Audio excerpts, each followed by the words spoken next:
can tell you this morning, I stand before you so much more appreciative of the small amenities that I take for granted every day than I did 48 hours ago. Things like running water, warm clothes, a thermostat that allows you to adjust the heat in your home. So as you can see, I made it through 12 hours without a home. Yay! And thanks to all of you and those who will be listening later, I was able to raise $1,400 for the Fort Wayne Restoration. So what I can tell you is that I called forth my divine capacity for elimination, which is our power in November, and willingly released the comforts of a warm bed, the comforts of my home, to sleep outside in a tent on what was the coldest day so far this year. But what I gained in that release was a new perspective, a new appreciation for the perseverance and determination of the human spirit, and just a great appreciation for humanity as a whole. I can truly say that I have been forever changed by that experience of being out and being homeless. And that is the true power of elimination. You see, when we call forth that divine capacity and we're willing to let go of the things that we are comfortable with, a comfortable way of thinking, a comfortable way of being, and to release those things, it makes way for a blessing. It makes way for a change in our consciousness. It makes way for a change in our thinking.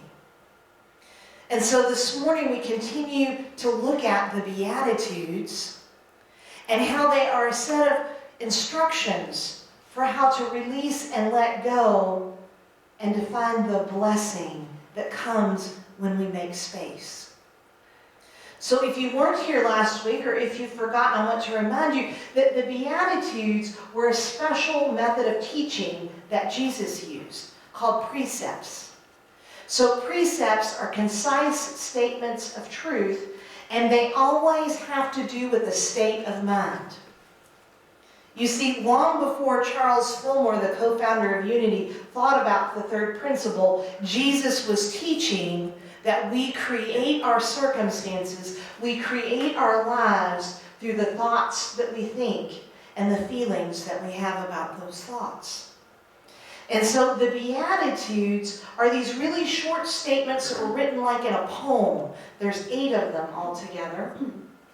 And they are about not things for you to go out and do, but ways for you to be in the world.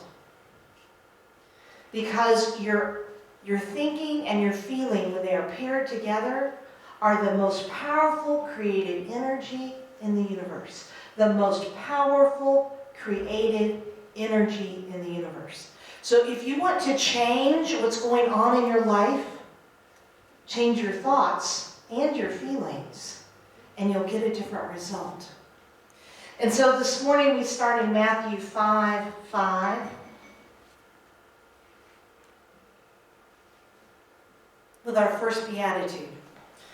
Blessed are the meek, for they shall inherit the earth. Blessed are the meek. Oftentimes we get really confused between meek and weak. We aren't being asked to be doormats. If you consult Merriam-Webster's dictionary, it'll tell you that the synonym for meek is humble. So it's asking us to be humble. So what does that mean? Again, Merriam-Webster's dictionary tells us that it is not proud or haughty, not arrogant. So I'm wondering how many of you at some point in your life have had an occasion where you've met someone who was stuck up. I used to have a friend that would say, her nose is so far up in the sky, if it rains, she'd drown. It occurred to me as I was writing the sermon that even when we say, oh, she's stuck up, guess who's really stuck up? Right? Because it's a judgment. Every time I think that I'm somehow better than you, I'm more spiritual. That's until you see me when I'm in a bad mood. I'm more wise than you. I dress better than you. I talk better than you. Anytime we think we are better than someone else, including when we think we're more humble, the minute you think you're more humble is the moment you're not really. Right? Anytime we have a judgment about someone, we have become proud and haughty, which is the opposite of being humble. And so part of my experience on Friday night at A Night Without a Home was that we gathered around and we heard stories about people who had been served by the rescue mission. People who once were gubernatorial candidates. People who once fought for our country. People who once had successful jobs, were athletes that were recognized on the high school and college level, that suddenly found themselves without a home, without shelter.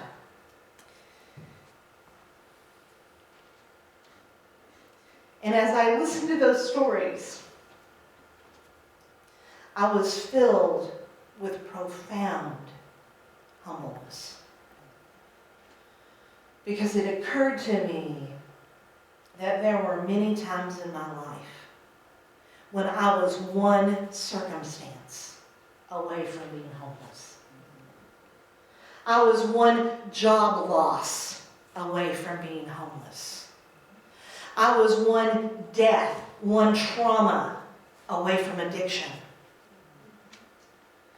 One event away from losing everything. Many, many times in my life.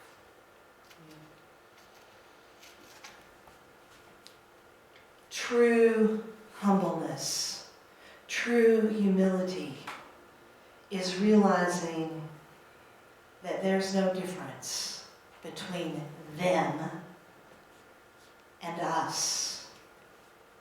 No difference between you and me. As I heard about these stories, I was struck by how courageous they were.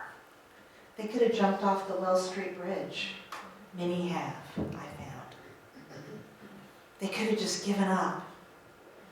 But for some reason, they still got up every morning and faced another day. They are of the same Creator as I am. All of us have within us the same divine spark, the same urge to go one more step when we think we can't. That's about being humble. Being humble is also about not being arrogant. Now, I grew up with a mother who frequently said to me, "Now, Glenda, don't get too big for your britches." That was her way of cautioning me against arrogance. And so all of my life, I played small. I tried not to draw too much attention to myself, which is hard because I like attention. But I would excel in school, but I wouldn't over-excel. I would achieve in the workplace, but I wouldn't overachieve because I didn't want the attention. I didn't want people to think I was arrogant. And if you gave me a compliment, it was usually, "That's really no big deal. I really couldn't have done it without this and that and the other." Like, I never accepted it. And somewhere along my spiritual journey, I read this beautiful poem by Marianne Williamson. And what struck me was the very first line. Our deepest fear is not that we are inadequate. Our deepest fear is that we are powerful beyond measure. It was the first time it occurred to me that I might be powerful. That maybe I didn't have to play small. And then this summer I got to spend some time with Reverend Linda Martella-Whitsitt. And the one takeaway, the big takeaway for me, was this little phrase that she said when she was talking about these 12 divine capacities that we have. She said, the greatest arrogance is to act as if we are small. The greatest arrogance is to act as if we are small. So it could be that being meek is not only recognizing that we are one, but that being meek is also about recognizing that there is within me these 12 divine capacities that allow me to meet every challenge in my life, not only with triumph, but with zest, with passion, with purpose. I realize now that it is that divine spark that allows that homeless person to get up every day and do what they need to do to get shelter, to get food, to get their needs met. And that same divine spark is in me that is so much greater than my circumstances. And that is really about what being meek is. Recognizing that there is something greater that moves within me and through me. And that we are all the same. We all have that same power within us. The blessing of being meek is that they shall inherit the earth. The meek shall inherit the earth. So metaphysically, when we talk about the earth, metaphysically, the earth represents manifestation. So it's called the law of cause and effect. The effect is manifestation. The effect is what we create. What's the cause? Unity tells us that the cause is our thinking. And so when we recognize that collectively we are one, when we recognize that we have within us this one power, this one presence, what we receive is dominion. Dominion over our creation.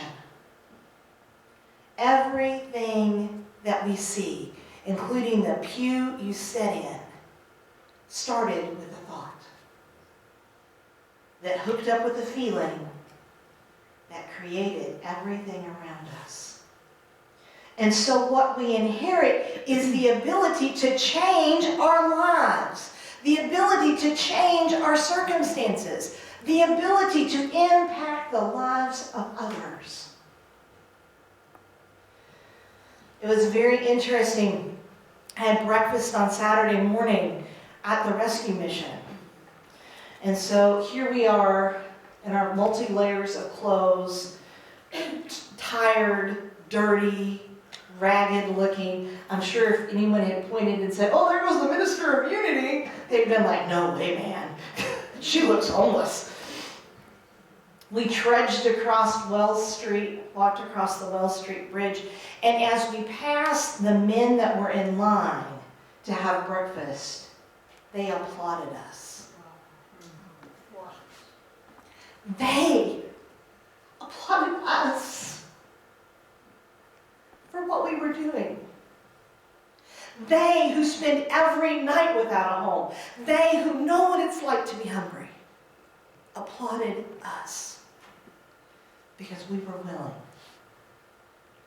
We were willing to have dominion over our circumstances.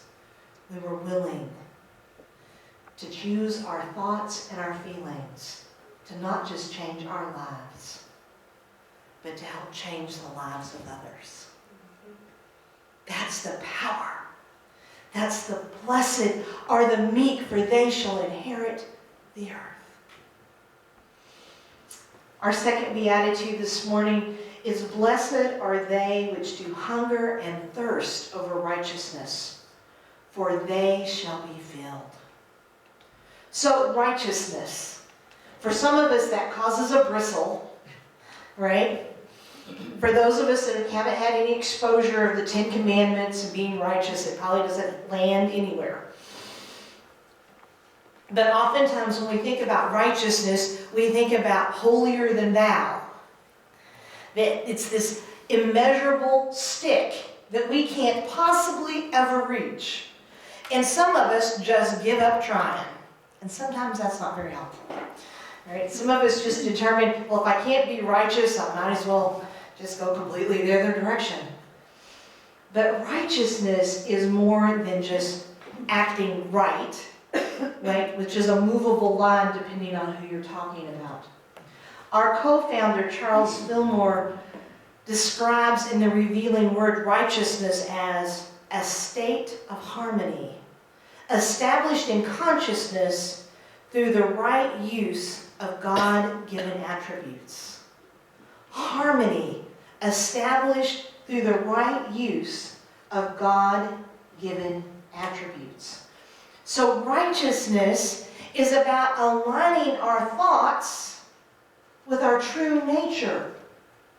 Righteousness is about remembering that we are love, imagination, power, wisdom, understanding, zeal, elimination, faith, life, order, strength, that we are all of those things, and to use those capacities to create harmony. So I didn't spend the night in a UPS tent to prove how wonderful I am. I didn't do it because I wanted recognition. I didn't want to do it. I didn't do it because I thought I wanted people to think, oh, she's such a great person. I did it because I wanted to change lives. I did it because I wanted the next person that I meet on the street to know that they don't have to stay there. That's why I used the power of elimination and the power of love and the power of understanding to bear the cold for just one night, so that collectively we can make a difference in the lives of other people. That's the righteousness. So let's talk about hunger and thirst. So it's 30 degrees. It wasn't quite 26 yet, but it was about 30 degrees, 7 o'clock at night. They bring out this big, long folding table, and they tell us that supper is served.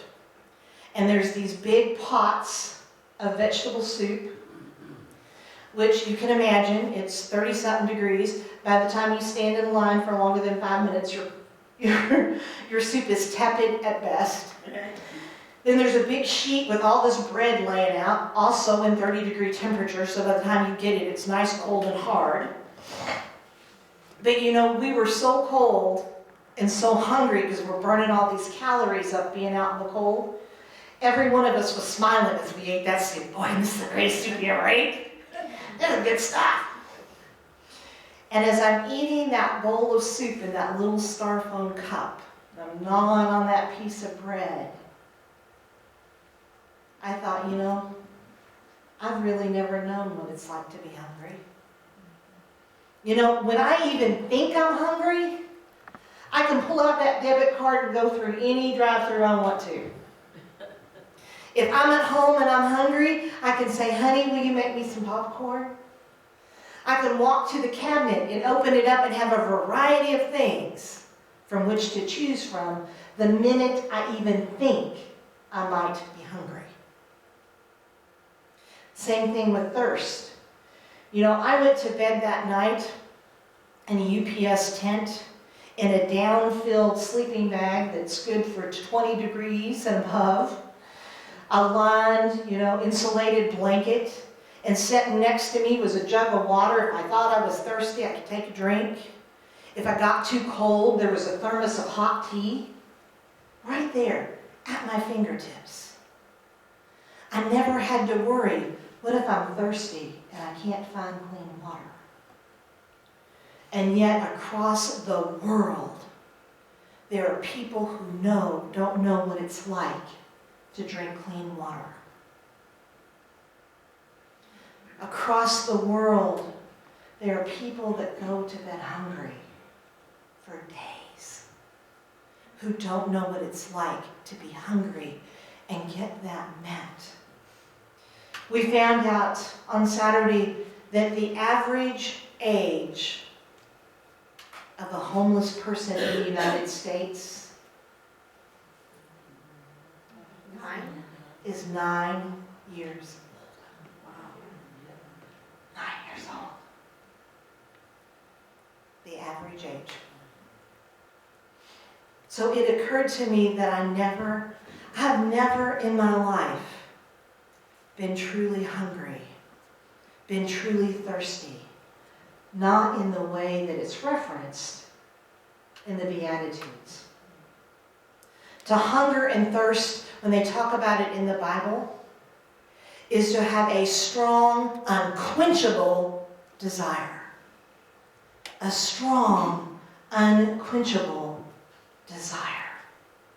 And so what Jesus was telling us is that we have to seek first the kingdom of God, and then all other things will be given unto us.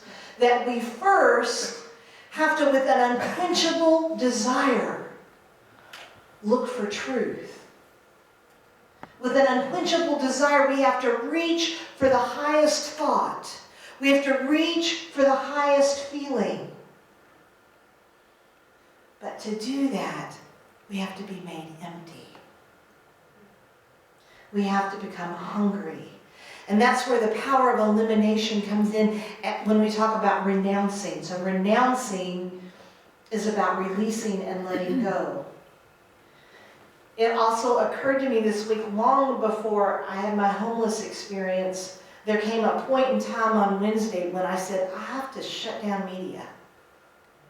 I have to shut it down. I am so bombarded. And it occurred to me, as I thought about hungering and thirsting, I thought about, why is it we don't reach in? It's because we're feeding our minds, we're feeding our souls on everything that's out here.